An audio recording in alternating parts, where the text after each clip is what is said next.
The Wave Glider is an autonomous robot, and we travel the ocean. We stay at sea for up to a year. It's a wave-powered vehicle for all of its propulsion. For all the compute and communications, it's solar-powered. We carry sensors on board, and then we communicate that data in real time back to our customer sites. We provide what we call environmental assessment data.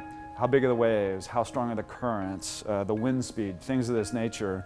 Companies that are doing shipping operations, think about oil and gas, commercial shipping, coast guards, anybody that's running vessels in an area, they want to know in that particular area, what does it look like?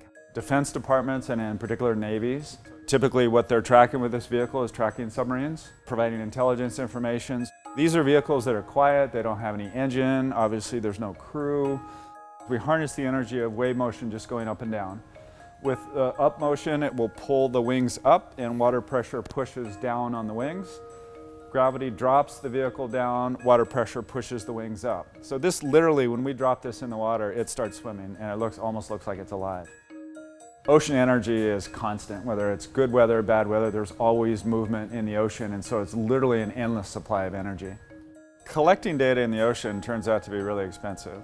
So the ways that it's done today are satellites, which cost billions of dollars to launch and operate, ships, and typically manned ships, and the further you go away from shore, the more expensive it gets. So these platforms, for about $5,000 a day, can collect any data that our customers are looking for.